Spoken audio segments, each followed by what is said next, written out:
Barangay LS 91.1 Podcast. Barangay LS 91.1 Podcast.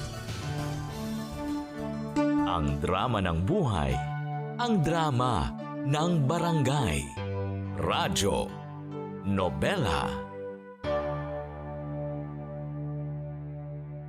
Hindi daw maiaalis na minsan sa buhay ng tao, nagkakaroon tayo ng mga gusto na sa kasamaang palad, gusto rin ng ibang tao. May mga bagay na pwedeng pagsaluhan o kaya paghatian. Pero may mga bagay na para sa isang tao lang. Ikaw, kung meron kang gusto, ipagpaparaya mo na lang ba ito o ipaglalaban pa? Simulan po natin ang sulat ng ating letter sender na si Kemp. Dito sa Radyo Nobela. Si Mama Ganda sa Radyo Nobela.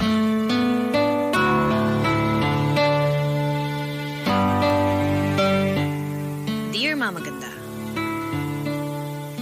bago ang lahat ay nais ko muna magpasalamat dahil sa pagkakataong mabasa nyo ang aking kwento.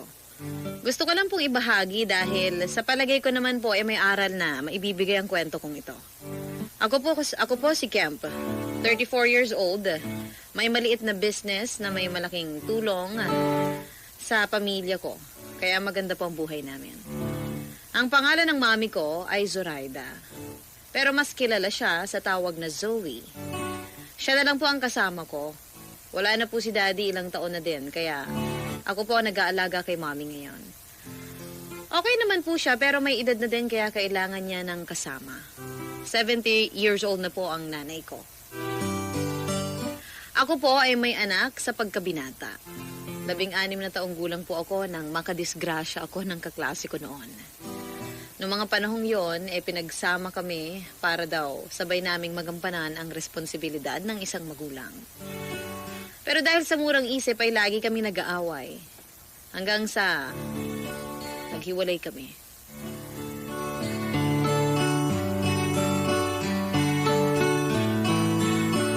Dahil sa nangyari, kinuha siya ng mga magulang niya sa ibang bansa at doon na nanirahan. Kaya hindi ko na nakita ang anak ko mula nang ipanganak ito. Dahil po sa nangyari, Mama Ganda, hindi po ako nagkaroon ng iba pang karelasyon. Parang nagkaroon po ba ako ng takot na baka muli akong iwan. Kaya nung isang taon lang, nang maramdaman ulit ng puso ko na kaya ko nang manligaw. Isang babae po ang nakilala ko. Si Stephanie. Tawagin na lamang po natin siyang Steph. 26 years old. 8 taon ang tanda ko sa kanya. Napakabait niya. At sa unang pagkikita pa lamang namin, nag-click agad kaming dalawa.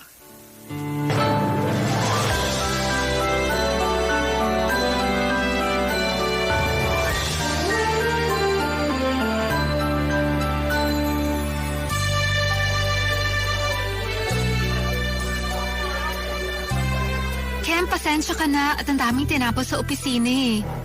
Kanina ka pa ba? Hindi naman. Okay lang. Alam ko yung office work. Ganyan din ako madalas. Minsan, paalis ka na. May mga biglang last minute pa na kailangan tapusin agad. Salamat, naiintindihan mo ko. Kanina pa talaga ako hindi mapakali. Nakakahiya kasi.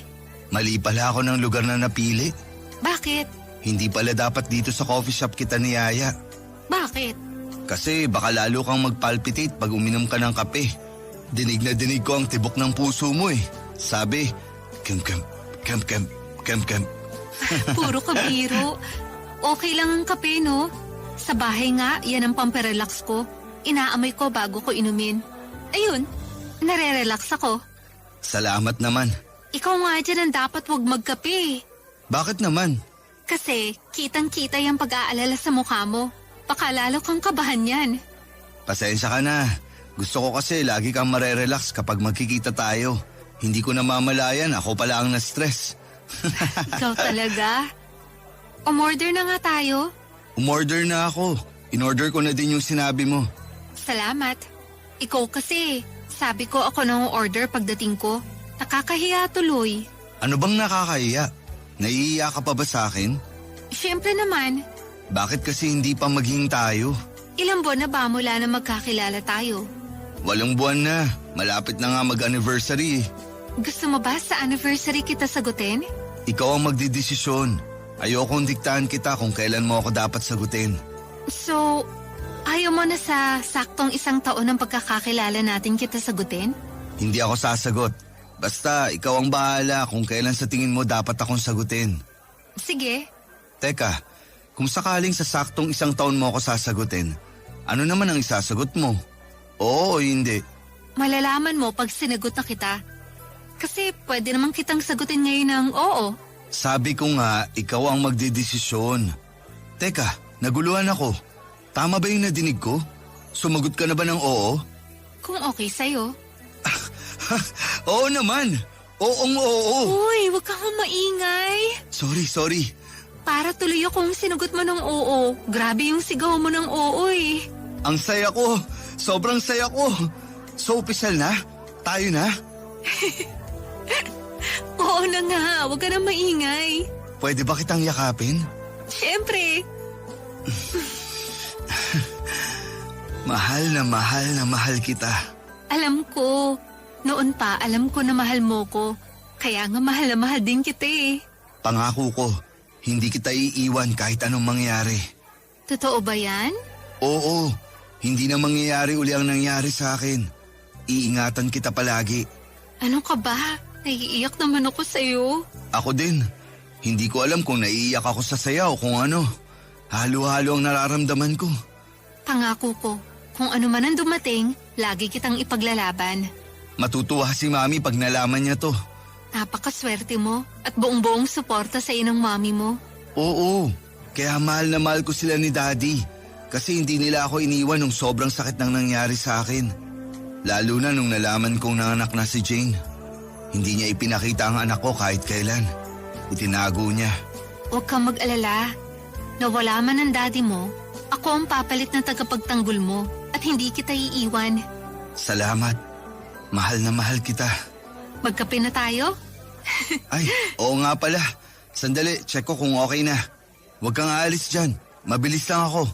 Saan naman ako pupunta? Kasasabi ko lang na hindi kita iiwan, di ba? Oo nga pala.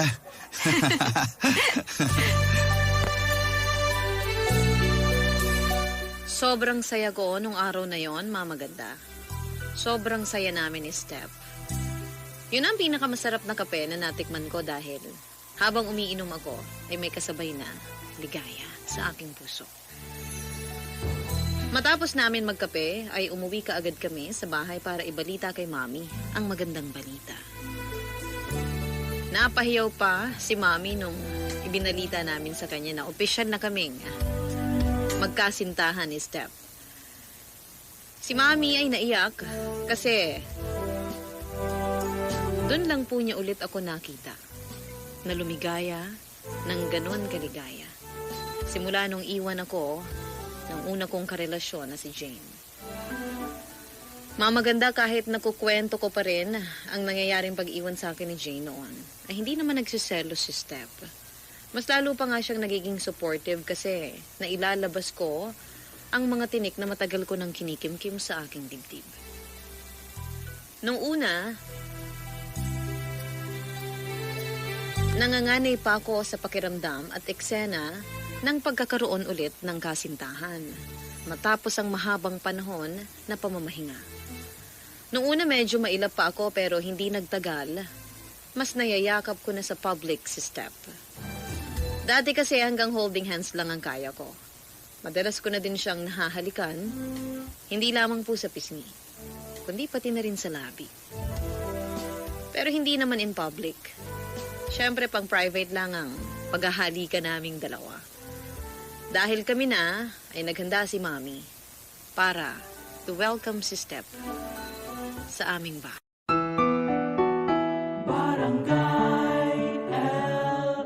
91.1 Si Mama Ganda sa Radyo Nobela.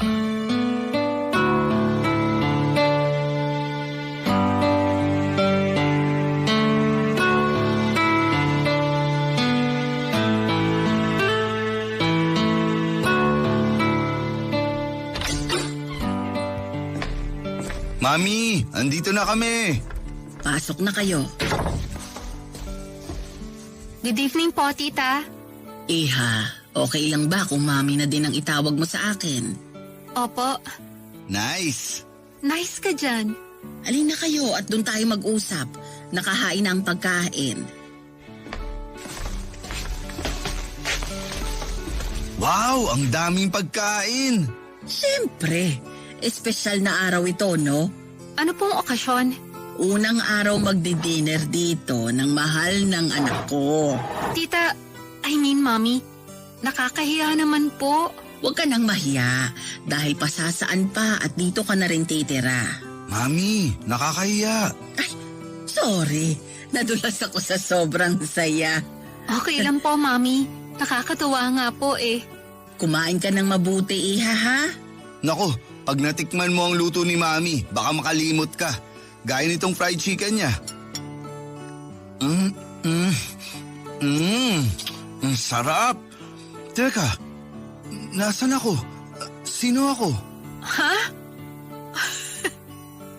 Hindi ko po maintindihan. Nakalimot ka. ay, sorry. Okay lang, Iha. Libreng-libre tumawa sa tahanang ito. Kain na tayo para mapatunayan ko na masarap ang luto ni Mami. Eto, tikman mo tong adobong pusit. Kamusta? Masarap ba? Sino ka? Ha? Ikaw, Mahal, ang bilis mong matuto Hoy, Kemp. Huwag mong turuan ng kung ano-anong kalokohan niyang si Step, ha? Naku, Mami, mas makulit pa sa akin yan. Huwag mo nga akong siraan. Totoo yun, Mami, makulit yan. Hindi po totoo yan, ah. Teka, nasan ako? Lalo kang napapamahal sa akin, eh. Mommy, huwag ka sana makulitan sa akin, ha? Naku, kung kulit lang ay na-train na ako niyang si Kemp. Bakit ako? Totoo naman, ah. Pero huwag ka mag-alala. Isa yun sa nagustuhan ko sa'yo, yung kulit mo.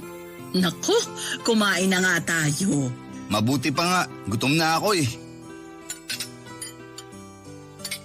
Walang biro po, ang sarap po talaga ng luto nyo. Mukha ka naman seryoso. Totoo po. Bakit po hindi nyo naisip na mag-business ang kainan? Ginawa ko yun dati. Nakatulong yon para sa mga gastusin namin sa bahay, pati sa pag-aaral ni Kemp noon. Oo, kumbaga ang edukasyon ko, katas ng luto ni Mami. Bakit po kayo tumigil magluto? Hindi na kaya ng kamay ko. Medyo namimintig na. Nako, ganun po ba? Sana po hindi na lang kayo nagluto ngayon. Baka kung mapano ang kamay nyo. Naku, okay pa naman akong magluto. Pero yung maramihan, yon ang hindi ko na kaya. Kaya nga pang espesyal lagi ang pagkain namin dahil kay Mami. At madadalas na magluto ako dahil 3 na tayong kakain. Salamat po, Mommy. Maiba ako. Kailan nyo ba balak magpakasal? Ma, Bakit ba? Doon din naman ang tuloy ng relasyon nyo. Kaya dapat pinag-uusapan na yan. Wala pa po kami na pag-uusapan tungkol sa kasal. Pero kung ikaw ang tatanungin ko, kailan mo balak? Ma! Kemp, okay lang. Tama naman si Mommy. Dapat planuhin na para maayos na pagdating ng panahon. Talaga ba? Handa ka nang magpakasal sa akin? Paghahandaan pa lang naman natin, hindi naman agad-agad. Isama ninyo ako sa pagpaplano, ha? Pangako, hindi ako makikialam, pero magsasuggest ako. Pero hindi nyo kailangang sundin kung ayaw ninyo, ha? Mami naman, hindi ko alam kung nagpaparinig eh. Tama naman eh. Dapat nagtatanong din tayo kung may suggestion ba si Mommy. Para mas madami tayong choice. Saka tayo magdesisyon. Bukod sa maganda ka, mabait at matalino ka din, Iha. Mami naman, syempre matalino siya. Kaya nga niya ako nagustuhan eh. Ilan ba ang plano niyong anak? Ma, pasensya ka na sa mami ko ha. Ano ka ba? Okay lang. Natutuwa nga ako kay Mommy. O kita mo na? Ilan na nga ba ang gusto niyong anak? Gusto ko kasi magkaapo ng madami. Yung isang apo ko kasi, hindi ko na nakita. Mawawala na ata ako nang hindi ko man lang nakikilala. Mami, tama na. Mamaya malulungkot ka na naman dyan. Ang saya-saya natin, oh. Ay pagpasensyahan niyo na ako. Naalala ko lang ang apo ko. Change topic tayo. Okay ba, 6? 5 lalaki, 1 babae. 6? Oo, para basketball team. Tapos may muse na sila. Ayan, ganyan lang dapat. Masaya tayo. Pero seryoso, kung ilan ang ibigay ng tadhana, okay lang sa akin kahit gaano kadami ang anak. Sana bilisan ninyo para may nayayakap na ako. Mami, hinay-hinay lang. Mahina ang kalaban. Sino yan? Ewan, number lang eh. Sasagutin ko na. Hello?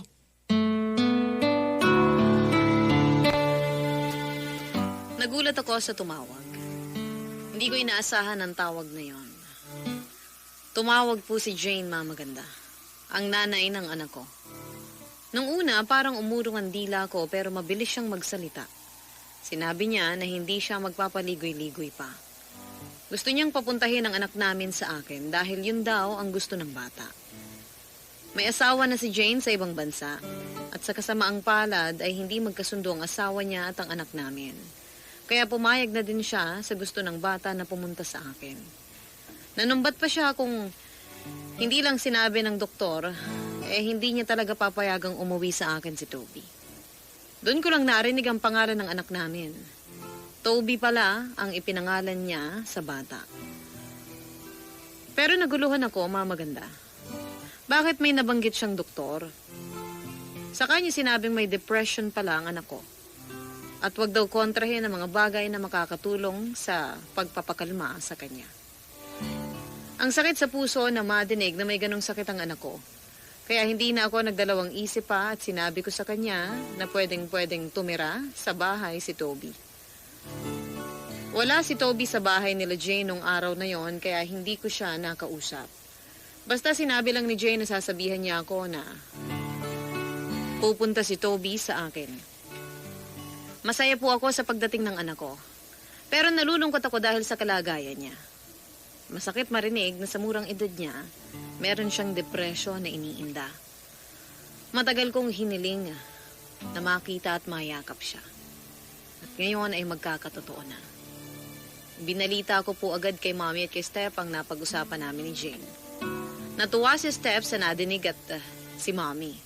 Umagulhol ng iyak dahil sa sobrang saya niya sa magandang balita. Dahil matagal na niyang pangarap ito. Ang makita ang kanyang apo. Pareho kaming nananabik sa anak ko at sobra din ang saya ni Steph para sa amin. Sinabi ko na kay Toby ang pangalan ng anak ko at 18 taong gulang na siya. Natapos ang gabing napakasaya. Hinatid ko na si Steph. Tinanong ko siya kung okay lang na makikita niyang anak ko. Sinabi niya na doble ang saya niya para sa akin. Saka siya nagsabi na mawawala siya ng 1 linggo. Ipapadala daw siya ng bangko sa ibang bansa para sa isang seminar. Hiniling ni Steph sa akin na mangako ako na hindi ako mag-aalala. Importante daw kasi na mag-concentrate ako sa pagdating ng anak ko. Sinabi niya na huwag ko na siyang ihatid pag alis kasi mag-hotel na lamang sila ng mga katrabaho niya. Hindi siya umalis hanggang hindi ako nangangako. Nahuwag ko muna siyang isipin. Kaya umuon na lang ako. Maganda naman ang hangarin niya dahil gusto niyang maging maganda ang pagkikita namin ng anak ko. Siyempre hindi okay sa akin pero nangako ako. Kaya lahat ng atensyon ko ay ibibigay ko muna kay Toby. Hindi ako makatulog ng gabing yon, Mama Ganda. Excited na ako makita ang anak ko. Kinabukasan ay inayos namin ni Mommy ang guest room. Hindi ko alam kung anong gustong ayos ni Toby sa kwarto o kung anong kulay ang gusto niya. Gusto kong tanungin kay Jane pero baka mamaya mainis at sabihin masyado akong makulit. Kaya hindi ko na lamang po tinanong. Basta ang ginawa namin, inayos namin at nilinis namin ang kwartong tutuluyan ng anak ko. Dapat daw sa 1 buwan pa siya lilipad pero nagdesisyon ito na hindi sinasabi kay Jane. Hindi din niya alam kung anong airline, kung anong araw at oras ang dating ni Toby. Dahil hindi na nga po ito nagpaalam sa kanya. Nagpaalam lang daw ito sa kaibigan niya na doon muna siya tutuloy.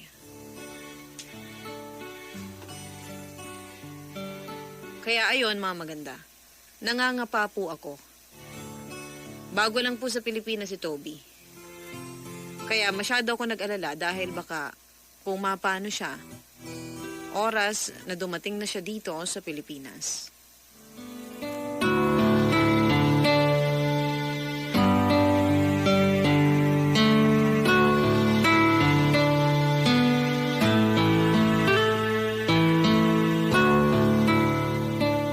Anak, andyan ka na pala.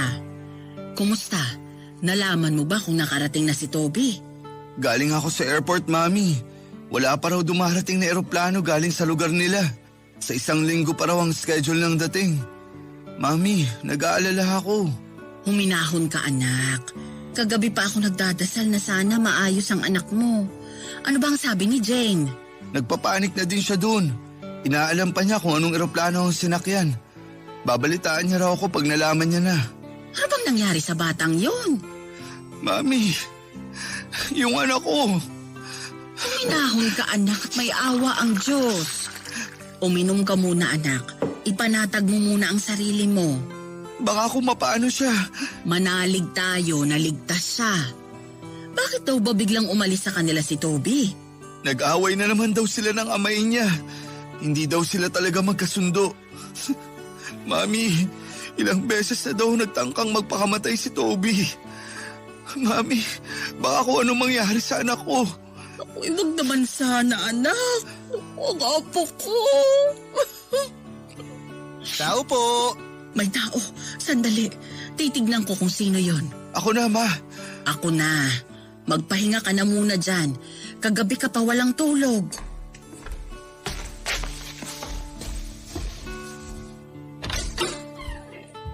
Hello po. Dito po ba nakatira si Kemp? Oo, tuloy ka. Salamat po. Magandang hapon po sa inyo. Ako po si Toby. Toby? Toby? Ikaw ba ang apo ko? Apo? Lola ko po kayo? Oo, ako ang Lola Zoraida mo. Naku, halika nga dito. Gusto kitang mayakap, apo ko. Lola! Nice to meet you po. Naku, apo ko. Ikaw kasi, sinupresa mo kami. Ayan, hindi makagalawang tatay mo. Lapitan mo siya. Yakapin mo siya. Mahal na mahal ka ng tatay mo. Tay, payakap po ako. Toby, anak ko. Bakit ka umiiyak, Tay? Nag-alala masyado ang tatay mo sa'yo. Kahapon pa siya pabalik-balik sa airport. Bakit hindi ka nagsabi kung saan ka sasakay at kung kailan ang dating mo? Pasensya na po kayo ha. Pag alis ko po kasi sa bahay namin, nagpunta po muna ako sa ibang state. Nagpalipas ako ng araw doon. Tsaka po ako bumili ng ticket tapos sumakay ng eroplano. Kaya pala hindi namin alam kung nasaan ka. Kasi sa 1 linggo pa daw may biyahe galing sa inyo. I'm sorry po, Lola Zoraida. Lola Zoe na lang ang itawag mo sa akin, apo ko. Ah, okay po, Lola Zoe. Kemp, anak. Ano? Bakit parang napipi ka dyan? Kausapin mo ang anak mo. Nakakagulo po ba ako, Tay? Hindi anak. Welcome na welcome ka dito. Hindi ka nakakagulo. Pasensya na, anak. Hindi na ako makapaniwala na nandiyan ka na at nayakap na kita. Ang tagal kong hinintay ang pagkakataon na to. Ako din, Tay. Ayaw pa nga sana sabihin sa akin ni Mami kung nasaan ka eh. Kaya para sabihin niya sa akin kung saan kita mahanap, tinakot ko siya na magpapakamatay ako. Anak, wag mong gagawin yun. Wag, anak, ha? Nandito lang si tatay para sa'yo. Naku, bakit ba tayo nag-iiyakan? Dapat masaya tayo at nagkita-kita na tayo. Kumusta ka, apo ko? Okay naman po ako, Lola. Kayo po, kumusta? Ay, napakabait naman itong apo ko. Ayos lang ang lola. Mabuti pala marunong kang magtagalog. Opo, marunong po ako magtagalog. Ito po kasi ang gamit namin sa bahay ni Mami. Sa labas lang po kami nag-i-English. Salamat kay Jane at pinalaki kanyang mabait, anak. At napakagwapo. Kamukhang kamukha mo ang tatay mo nung kasing edad ka niya. Talaga po? Oo, naku siguradong habulin ka din ano. Mami, kayo talaga. Kung ano-anong kinikwento nyo. Totoo naman. Naku, ang daming naloloko dyan sa tatay mo nung bata. Halata naman po, Lola. Kasi hanggang ngayon, gwapo pa rin po si tatay. Ayan, Mami. Pati tuloy anak ko, natuto ng mambola. Hindi kita inuuto, tay. Hindi pambobola yun. Totoo yun. Sige na nga, total magkamukha naman tayo. Oy. Huwag niyo akong iit sa puwera. Sa akin ang galing yung mga itsura ninyo. Sandali nga, maiwan ko muna kayo mag-ama. Maghahanda ako ng merienda. Apo ko, kumakain ka ba ng puto at kutsinta? Ay, opo. Nakakakain po ako nun. Pag weekend po kasi, nagkikita-kita yung mga Pinoy sa community namin. Tapos, nagsishare-share ng mga pagkain. Kaya nakakatikim po ako ng mga ganun dun. Pero ngayon mo lang matitikman ang puto at kutsinta na luto ni Lola. Kaya teka, maghahanda na ako. Iwan ko muna kayo, ha? Inom ka muna ng tubig, nak. Salamat po. Tay? Anak, Bakit po ang tahimik nyo? pasensya na anak. Hindi ko kasi alam kung paano magsisimula eh. Tay, kahit hindi kita nakita simula noon, alam ko magkikita at magkikita tayo. Eto na nga po oh. Kaya babawi po ako sa inyo. Ako ang dapat bumawi sa'yo, nak. Hindi ko nasundan ang paglaki mo. Hindi nyo naman po kasalanan, tay. Inamin naman po ni Mami sa akin lahat dahil nga daw po sa pride niya kaya tinanggal niya kayo sa buhay namin. Pero hindi naman po pwede yun. Kasi pakiramdam ko, hindi mabubuo ang pagkatao ko pag hindi tayo nagkita eh. Anak ko.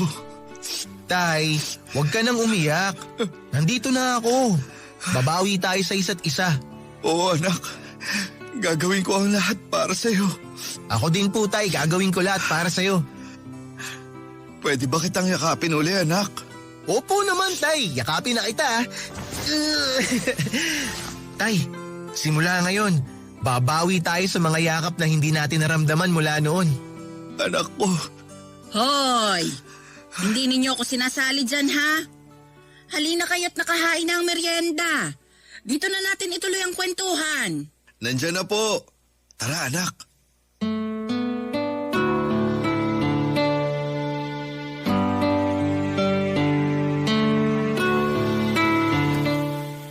Hindi ko maipaliwanag ang saya ko nung araw na yon. Ganon din si Mommy. Nung makita namin ang harapan si Toby, ay parang nawala lahat ng mga problema na iniisip namin. Isang regalong bigay ng langit ang nasa harap namin. Nung pagpasok pa lang ni Toby sa pinto, ewan ko kung anong kabang naramdaman ko kahit hindi pa siya nagpapakilala. Yun yata ang tinatawag nilang luksong dugo. Ayokong maglihim sa anak ko tungkol sa babaeng mahal ko, Mama Ganda. Natatakot man ako dahil baka po matrigger ang depression niya pag nalaman niya na may partner na din ako gaya ng mami niya. Pero kailangan kong sabihin sa kanya. Ayokong sa iba pa niya malaman. Baka iba maging kwento. Kaya naghanap ako ng magandang pagkakataon para makausap siya tungkol doon. Isang araw, tinanong ko siya kung pwede siyang makausap. Sumagot naman siya ng syempre naman po. Ang tagal na panahon daw na hindi kami nagkausap. Siguro daw, dapat lang naman na mag-usap kami. Una, tinanong ko siya tungkol sa amain niya. Mabait naman daw, kaso lang, mali ang oras ng pagkakakilala nila. Dapat daw ipinakilala muna siya ng mama niya sa akin bago nagpakilala ng bagong makakasama. Sabi pa niya, ngayong nakilala na niya ako, pagkausap niya daw ang amain niya, ay hihingi din siya ng sorry. Natuwa po ako sa anak ko. Napakabuti niyang bata. At natutuwa rin po ako sa ex-girlfriend ko dahil pinalaki siya ng tama.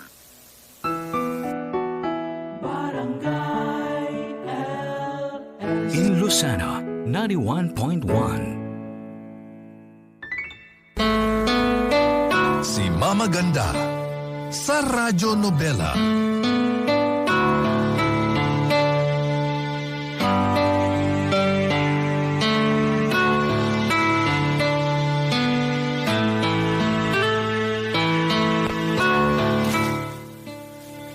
Hanggang siya naman ang nagtanong sa akin kung may girlfriend daw ba ako.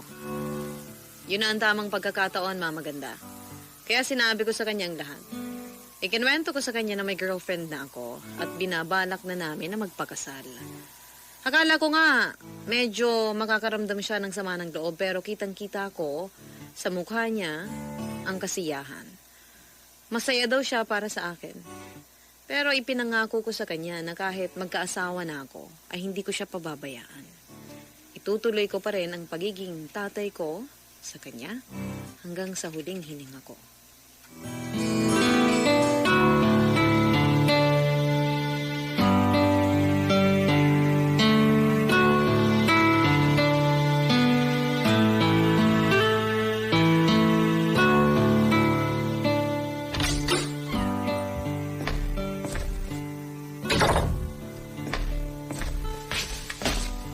Nak, saan ka galing? Diyan lang po, Tay. Nak, mag-iingat ka ha. Hindi mo pa kabisado ang lugar dito. Okay lang po ako, Tay. Huwag po kayong mag-alala sa akin. Kumain ka na. May niluto ang lola mo dyan. Mamayang konti na lang po siguro. Halika, maupo ka muna at kwentuhan tayo. Wala kang pasok na yun, Tay? Hindi muna ako papasok. Gusto muna kitang makasama ng matagal ngayon. Aalis ka pa ba? Baka hindi na po. Teka, hindi mo pa sinasabi sa akin kung saan ka nang galing. May dinalaw lang po ako. Pero wala pala siya dun. Teka, parang iba ang tono mo ah. Sinong dinalaw mo? Nako, mukhang may pinoporma na ang anak ko ah. Hindi ko pa naman siya pinopormahan, Tay. Kakakilala ko pa lang sa kanya. Doon ako pumunta kung saan siya nagtatrabaho kaso wala pa raw siya dun eh. Nako, kung mabait yan, ligawan mo na. Pero ipakilala mo muna kami ng lola mo ha. Opo naman, Tay. Sigurado yun, pakikilala ko siya sa inyo ni Lola. Taga dun ba siya sa inyo? Hindi po, taga dito po. Ibig mong sabihin, nasa inyo ka pa lang nakakausap mo na siya dito? Hindi po, Tay. Ganito po yung nangyari. Nagkakilala kami nung dumating po ako dito. Bago po kasi ako dumiretso dito sa bahay, nagpalipas po muna ako ng isang araw kaya nag-check-in ako sa isang hotel. Teka anak, nag-hotel kayo? Hindi, Tay. Doon po kami nagkakilala sa hotel kung saan ako nag-check-in kasi nag-check-in din siya doon. Hindi ko na nga po muna ikukwento, Tay. Baka ma-preempt eh. Ang anak ko talaga. Sige, huwag ka na muna magkwento tungkol sa kanya. Pero, hindi ba masyadong mabilis? Dahil kakakilala mo pa lang sa kanya, liligawan mo na? Hindi ko naman po siya agad liligawan. Pero alam mo, Tay, sobrang bait niya. At ang ganda pa. Siyempre, naniniwala akong maganda ang taste mo sa babae. Mana ka sa akin eh. Teka, paano mo siya susuyuin? Susuyuin? Ano pa yung susuyuin? Susuyuin? Ibig sabihin, yun nga, liligawan kung sakali. Hindi ko pa po alam eh. Mas maganda, magkakilala nga muna kayo. Tama yung sinabi mo, wag mo muna agad ligawan. Iba kasi dito sa Pilipinas. Dapat, hinay-hinay lang. Hindi pwede ang pabigla-bigla. Pero ano po bang dapat gawin, Tay? Kwentuhan muna kayo para mas makilala nyo ang isa't isa. Siyempre, dapat gentleman ka. Halimbawa, dapat pagbubuksan mo siya ng pinto. Tapos, hindi ka uupo hanggat hindi siya nakakaupo. Yung mga ganun. Ah, ganun pala yun. Sige po, Tay, tatandaan ko po yan. Tapos, pag sinabi niyang hindi o ayaw, dapat wag mo siyang pilitin. Opo, gets ko po yan. Ayun, start ka muna sa ganun. Tapos, pag nagkakilala na kayo ng lubos, saka ka pumunta sa next level. Ah, bale, Tay, ang next level, liligawan ko na siya? Hindi pa anak. Tatanungin mo muna siya kung pwede ka bang manligaw. Ah, okay po. Tapos, ayun, pwede ka nang manligaw. Paano, Tay, pag sinabi niyang hindi po ako pwede manligaw? Hindi naman siguro anak. Lovable ka naman eh. Gwapo na, mabait pa. Pero kung sakaling humindi, respetuhin mo ang sagot niya. Ang sakit naman po nun. Ganun ang buhay anak. Hindi lahat aayon sa gusto natin. Pero hindi naman tayo sigurado kung hindi nga siya. Pero kung ganun nga, tandaan mo, nandito lagi ang tatay at pag-uusapan natin lahat yon. Opo, Tay. Salamat po. Ano ba yung pinag-uusapan ninyo at mukhang seryoso kayo? Wala po. Naku, sabay pa kayo ha. Alam ko na yan. Basta ganyang usapan ng mga lalaki, isa lang ang ibig sabihin yan. Babae. O bakit tahimik kayo? Tama ako, no? Opo, Lola. Sabi ko na Alam mo bang ganyan din ang tatay mo kailan lang? Hindi mapakalian nung nanligaw kay Step. Sino po si Step, Lola? Siya yung babaeng kinuwento ko sa'yo. Step po pala pangalan niya. Ikaw, ano bang pangalan ng nagugustuhan mo? Tsaka na tay, pag nililigawan ko na. O sige na nga, ayokong mangulit. Apo ko, basta may gusto kang sabihin, nandito lang kami ng tatay mo, ha? Opo, Lola. Anak, nasabi mo na ba kay Toby na dapat bigyan niya ng bulaklak? Ay, oo nga. Bigyan mo ng bulaklak, nak. Ano pong bulaklak ang ibibigay ko? Yan ang assignment mo. Dapat malaman mo kung anong gusto niyang bulaklak. Sige po. Ay, nakakatuwa naman ang mga boys ko. Mag-almusal na kayong maglola. Ay, oo nga. Halika na at maghahain na ako. Tay, ikaw po. Sunod ako, nak. Tatawagan ko lang si Step. Sige, tay. Kain lang po muna kami ni Lola.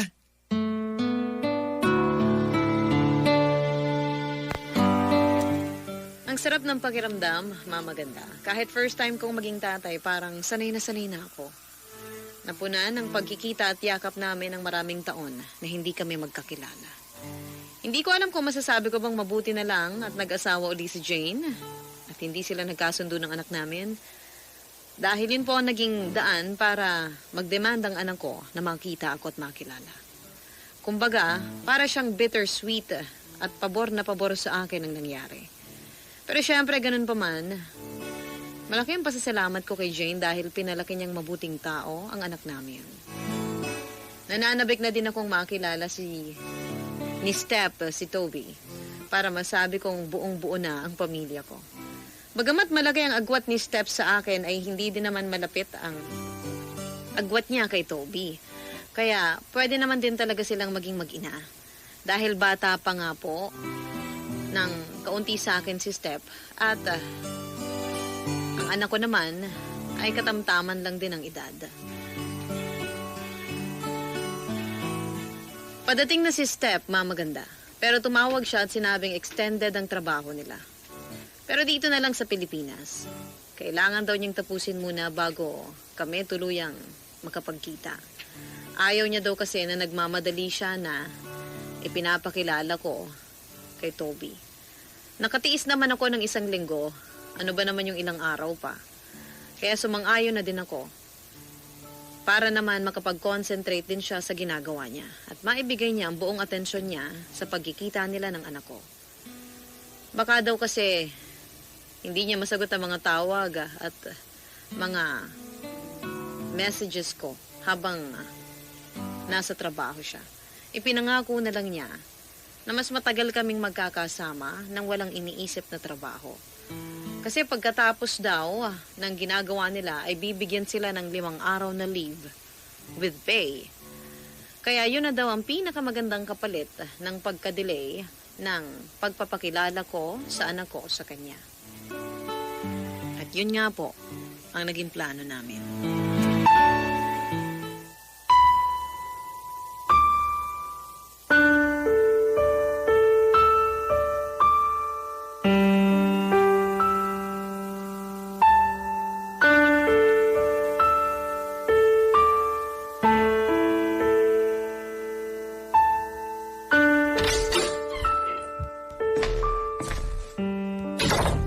Oh, anak, saan ka galing?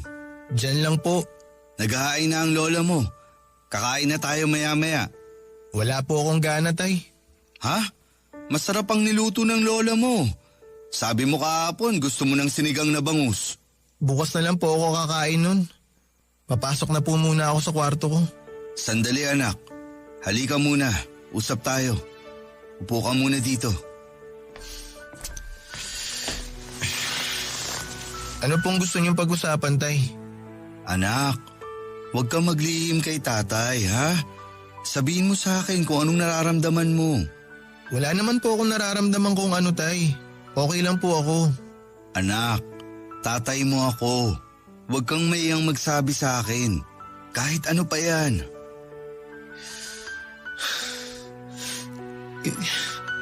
Kasi tay, Umiyak ka ba?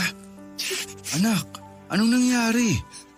Sige na anak, sabihin mo kay tatay. Ilabas mo yan. Huwag mong kimkimin ang nangyayari sa'yo. tay, hindi raw po ako gusto nung sinasabi kong babae sa inyo eh. Bakit nak? Paano nangyari? Palagi po ako bumabalik dun sa trabaho niya. Lagi ko po siyang tinatanong pero nagkakataon na lagi po siyang wala. Kanina po nagtry ako na bumalik sa hotel kung saan kami unang nagkita. Sakto nandun po siya. Sige lang nak, sabihin mo lahat. Nakikinig si tatay. Nakita ko po na may mga kasama siya tapos nagpunta po sila sa coffee shop ng hotel. Nilakasan ko po yung loob ko na lumapit sa kanila. Tapos nakipag-usap po ako dun sa babaeng sinasabi ko sa inyo. Nakipag-usap naman po siya sa akin. Nung medyo matagal na po kami nagkukwentuhan, itinanong ko na sa kanya kung pwede po ba ako manligaw. Tapos tay, nakita ko na nabigla yung mukha niya. Tapos sabi niya sa akin na may boyfriend na daw siya. Tapos sinabi niya rin sa akin na malaki daw yung agwat ng edad namin. Nak, baka naman may boyfriend na talaga siya. Pero kung may boyfriend na siya, tay, bakit niya po ako in-entertain? Nak, makinig ka kay tatay ha. Hindi sa pinapahina ko ang loob mo. Pero kakakilala niyo pa lang, kaya hindi mo pa alam masyado ang background niya. Siguro dahil mabait ka rin kaya kinausap ka niya. Pero baka gusto niya lang din makipagkaibigan sa'yo. Naiintindihan ko naman po tay na dahil sa bangko siya nagtatrabaho kaya kaya niya makipag-usap kahit sa bagong kakilala lang. Pero tay, nung kausapin ko siya nang walang kinalaman sa trabaho niya, nakita ko sa mukha niya na ang saya-saya naman niya. Ramdam ko naman na gustong-gusto niya akong kausap.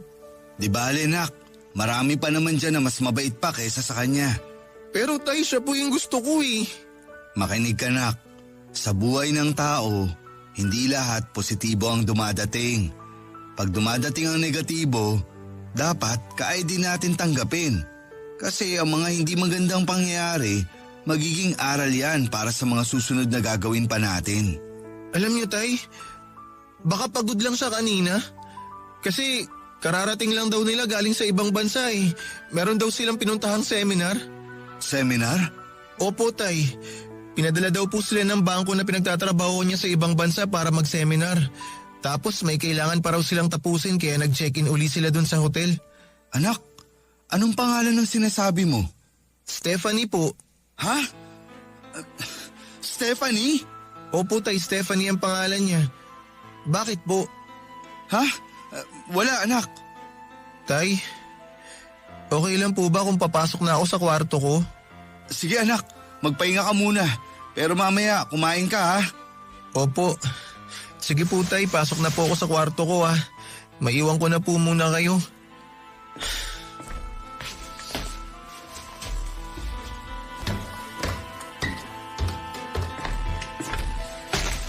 Anak? Anak? Po, Ano bang nangyayari sa'yo? Para kang natuklaw ng ahas dyan. may iniisip lang po. Halika na, kakain na tayo. Nandyan na ba si Toby? Nadinig ko ang boses kanina. Po? Sabi ko, si Toby, nandyan na ba? Opo, Tawagin mo na at nakahain na ako. mamaya na daw po siya. Bakit? Mainit ang sinigang, masarap kainin. Hayaan na muna natin siya, Mami. Sandali nga. Ano bang nangyayari? May problema lang po. Sino bang may problema? Ang anak mo o ikaw? Kanina ka pa parang wala sa sarili ah. Ma, natatakot ako. Ha? Saan? Natatakot ka saan? Hindi kita maintindihan. Si Toby po kasi. Anong nangyari sa apo ko? Ma, yung sinasabi ni Toby na babaeng gusto niya parang... Anak, ano ka ba? Sabihin mo na nga sa akin, lalo akong kinakabahan eh. Ma, parang si Steph ang sinasabing babae ni Toby na gusto niya. Ano? Paano mangyayari yon? Hindi ko din alam, Ma. Eh baka naman hindi. Ma, Stephanie din ang pangalan. Yun ang buong pangalan ni Steph at nagtatrabaho sa bangko. Baka naman nagkataon lang. Ma, eksakto ang kwento ni Toby. Kakagaling lang sa ibang bansa at ngayon may ginagawa pa kaya naka-check-in sa hotel. Anak, hindi pa tayo sigurado. Ma, natatakot ako. Alamin mo muna ang detalye. O alamin mo muna kay Steph. Ma, kinakabahan ako. Uminahon ka, anak. Alamin muna natin, saka tayo mag-isip. Opo, Mami.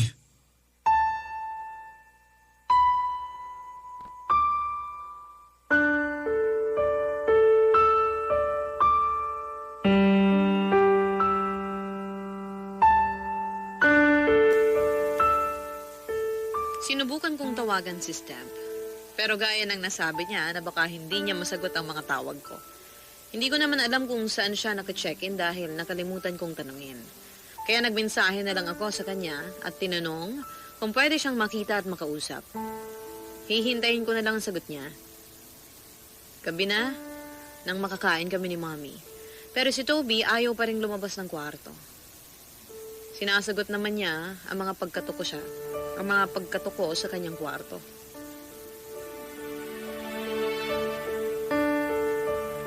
Hindi ko alam, Mama Ganda, kung papaano ipapaliwanag ang nararamdaman ko para kung unti-unting pinagsakluban ng langit at lupa. Napakapambihira po ng mga ganitong tagpo. Masaya ako dahil nandito si Toby. But at the same time, lubha akong nalulungkot dahil sa panibagong sitwasyon na kinakaharap namin. Si Mama Ganda sa Radyo Nobela.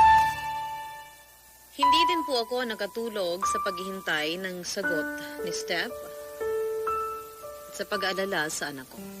Kinakausap ko si Toby sa tapat lang ng kwarto niya.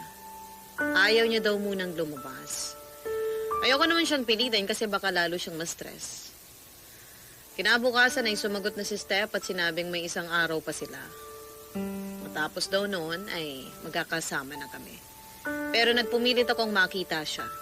Kaya sinabi niya kung nasaan siya at kung anong oras ako pwedeng pumunta na nakabreak sila sa trabaho. Hindi na po ako nagsayang ng oras, Mama Ganda. Ibinilin ko kay Mommy si Toby at ako naman ay agad nagpunta sa hotel na kinaroroonan ni Steph.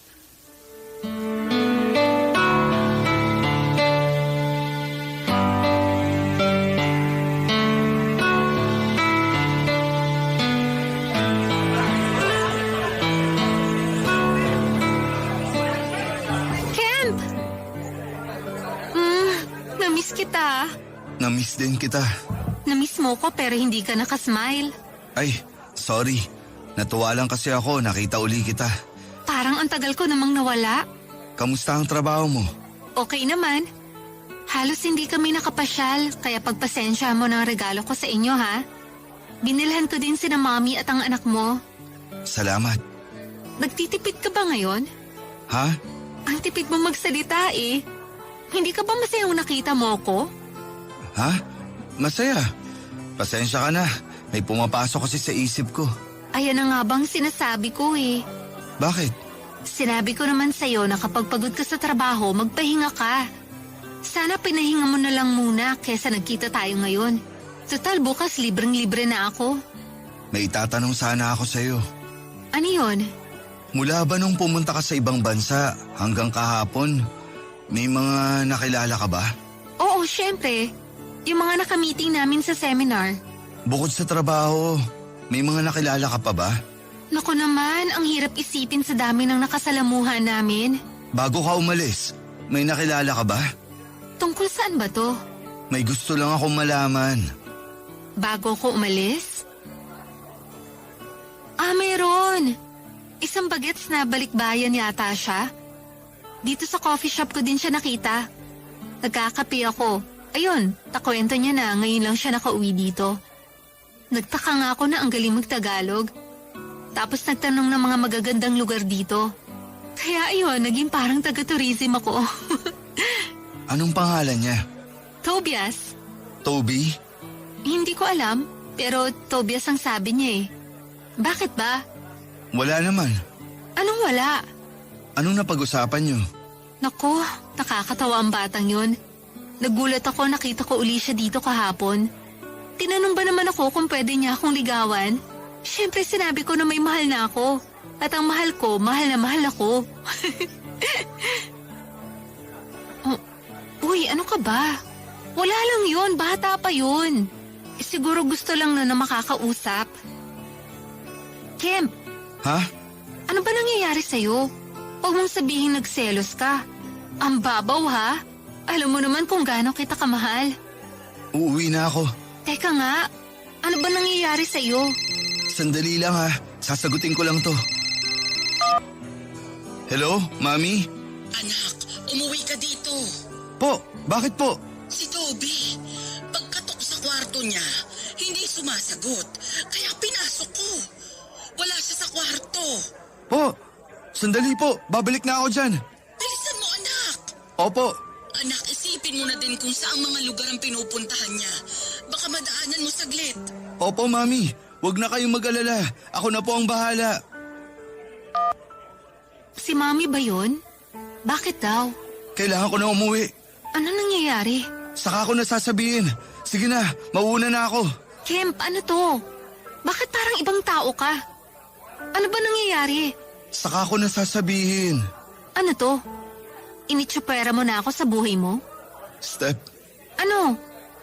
Kemp, huwag mo kong iwan sa dilim. Step, maghiwalay na tayo. Anong hiwalay? Ang relasyon natin, itigil na natin. Hindi magandang biro yan, ha? Seryoso ako. Anong sabi mo? Kailangan nating maghiwalay. Yan lang ang sasabihin mo sa akin? Bigla ka makikipaghiwalay? Walang paliwanag? Ano bang ginawa ko sa'yo? Wala. Gusto ko lang maging masaya ka. Saan? Saan ako sasaya? Sa ginawa mong to, paano ako magsasaya? Patawharin mo ako. Ano ba nangyayari sa'yo, Kemp? Please, Step. Tanggapin na lang natin para hindi masakit. Yan ang gusto mo? Sige, kung hindi mo ako kailangan, hindi na rin kita kailangan.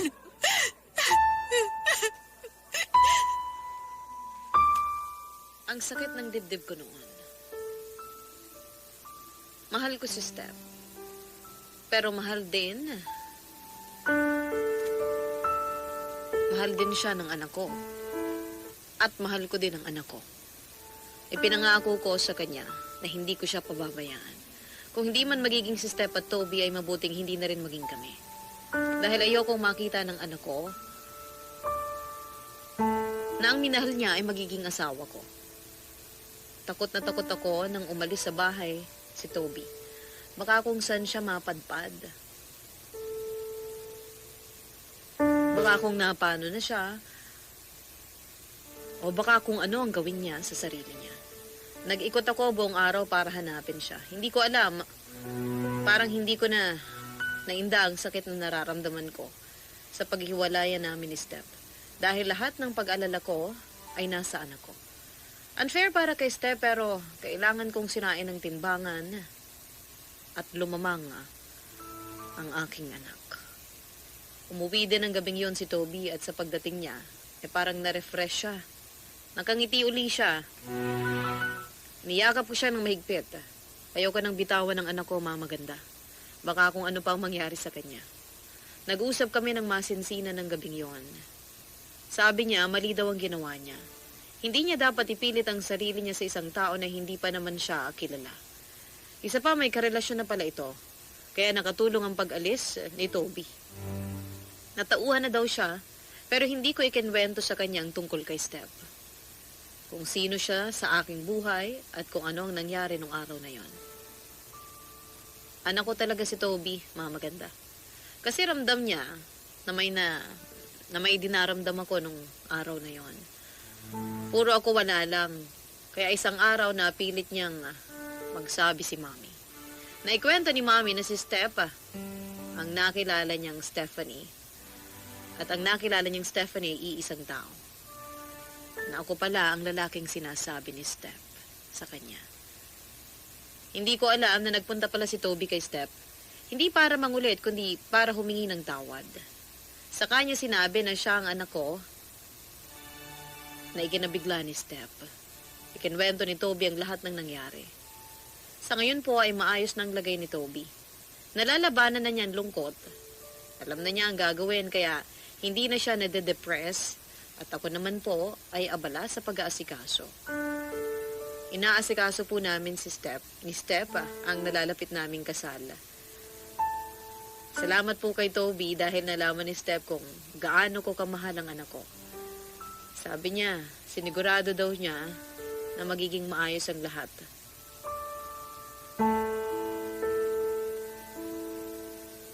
Sabi pa niya, sigurado daw siya na magiging maayos ang lahat. Dahil mapagmahal akong ama.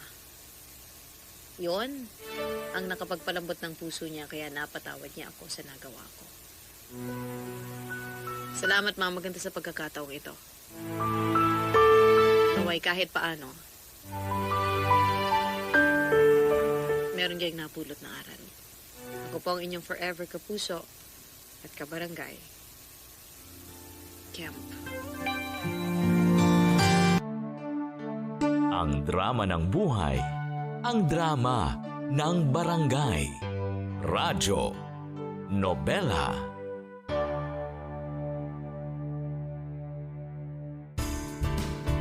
Hello mga kabarangay! Nagustuhan mo ba ang itinampok na kwento natin ngayon? Huwag kakalimutan na i-follow ang Barangay LS Nari 1.1 Podcast at ang iba pa naming social media accounts. Huwag din kakalimutan ang pakikinig sa Barangay LS Nari 1.1 Forever!